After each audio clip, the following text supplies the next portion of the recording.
जय श्री कृष्णा, राधे राधे। आप सभी का स्वागत है आपके अपने यूट्यूब चैनल मेरी आस्था में। तो दोस्तों, आज की वीडियो में मैं आपको सुनाने जा रही हूँ सावन पुत्रदा एकादशी व्रत कथा। दोस्तों, युधिष्ठिर बोले, हे मधुसूदन, श्रावण शुक्ल पक्ष की एकादशी का क्या नाम है, सो कृपा करके मुझसे कहिए। श्री कृष्ण बोले, हे राजन, प्राचीन समय में द्वापर युग के प्रारंभ में महिष्मतीपुरी में महोजित नाम का राजा राज्य करता था। उसके पुत्र नहीं था, इससे उसको राज्य से सुख नहीं मिलता था। बिना पुत्र के इस लोक और परलोक में सुख नहीं है। पुत्र की प्राप्ति के लिए उपाय करते हुए उस राजा को बहुत समय बीत गया, परंतु पुत्र उत्पन्न नहीं हुआ। अपनी वृद्धावस्था को देखकर राजा को बहुत चिंता हुई। सभा में बैठकर प्रजा से बोला, हे मनुष्यों, इस जन्म में मैंने कोई पाप नहीं किया। मैं सदैव धर्म के मार्ग में तत्पर रहा हूँ। मेरे पुत्र क्यों नहीं हुआ, इसका विचार करो। ब्राह्मण और प्रजा इस बात को सुनकर आपस में विचार करके सघन वन में गए।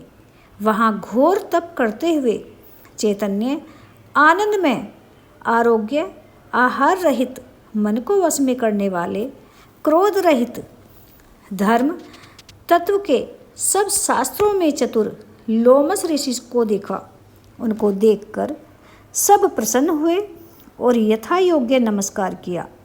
वे नम्रतापूर्वक आपस में कहने लगे, हमारे भाग्य से मुनीश्वर मिले हैं। उनको नम्र देखकर मुनीश्वर बोले, तुम किस लिए आए हो, इसका कारण कहो, मैं अवश्य तुम्हारा हित करूँगा। हम सरीखे मनुष्यों का जन्म परोपकार के लिए ही है, इसमें संशय नहीं है।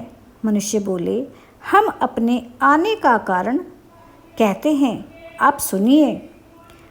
हम संदेह निवारण करने को आपके पास आए हैं। महिजित नाम का राजा पुत्रहीन है। हे ब्राह्मण, हम उसकी प्रजा हैं और पुत्र की तरह उसने रक्षा की है। उसको बिना पुत्र के देखकर उसके दुख से हम दुखी हैं। सो दृढ़ विचार करके हम तप करने को यहाँ आए हैं। हे द्विजोत्तम, जिसके भाग्य से ही हमको आपका दर्शन हो गया है।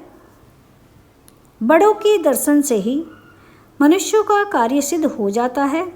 हे मुने, ऐसा उपदेश दीजिए जिससे राजा के पुत्र हो।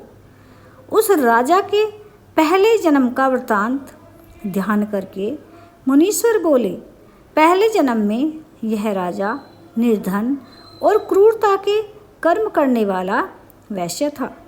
एक गांव से दूसरे गांव में जाकर व्यापार करता था। एक समय ज्येष्ठ मास के शुक्ल पक्ष में द्वादशी के दिन मध्याह्न के समय गांव की सीमा पर प्यास से व्याकुल हो गया। वहां सुंदर जलाशय को देखकर राजा जल पीने का विचार किया। वहां हाल की ब्याई गो बछड़े समेत जल पीने को आई। वह प्यास और धूप से व्याकुल थी। वह उसका जल पीने लगी। उस वैश्य ने उस जल पीती हुई गौ को हटाकर जल पिया। उसी के पाप से राजा पुत्रहीन हुआ। वे मनुष्य बोले, हे मुने, पुराणों में सुना जाता है कि पुण्य के प्रभाव से पाप दूर हो जाता है। इसलिए पुण्य का उपदेश दीजिए जिससे पाप का नाश हो और आपकी कृपा से इनके पुत्र हो। लोमस ऋषि बोले, श्रावण शुक्ल पक्ष में पुत्रदा नाम की एकादशी प्रसिद्ध है। उसका व्रत प्रेम से विधि पूर्वक करो। रात्रि में जागरण करो। उसका निर्मल पुण्य राजा को दो। ऐसा करने से निश्चय राजा के पुत्र होगा। लोमस ऋषि के वचन को सुनकर और उनको प्रणाम करके प्रसन्न होकर सब अपने अपने घर चले गए। श्रावण मास आने पर सब लोगों ने राजा सहित श्रद्धापूर्वक व्रत किया। द्वादशी के दिन अपना पुण्य राजा को दिया। पुण्य देते ही रानी ने सुंदर गर्भ धारण किया। प्रसव का समय आने पर सुंदर पुत्र उत्पन्न हुआ। हे नृपश्रेष्ठ, इस प्रकार यह पुत्रदा नाम की एकादशी प्रसिद्ध है। इस लोक और परलोक का सुख चाहने वालों को इसका व्रत करना चाहिए। इसका महात्म्य सुनकर सब पापों से छूट जाते हैं और पुत्र का सुख पाकर अंत में स्वर्ग को जाते हैं।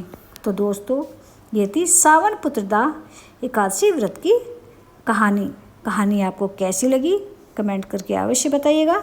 वीडियो पसंद आया हो तो वीडियो को लाइक शेयर कीजिएगा और यदि चैनल पर पहली बार आए हैं तो प्लीज़ चैनल को भी सब्सक्राइब ज़रूर कीजिएगा। तो दोस्तों, मिलते हैं अगले वीडियो में। तब तक के लिए राधे राधे।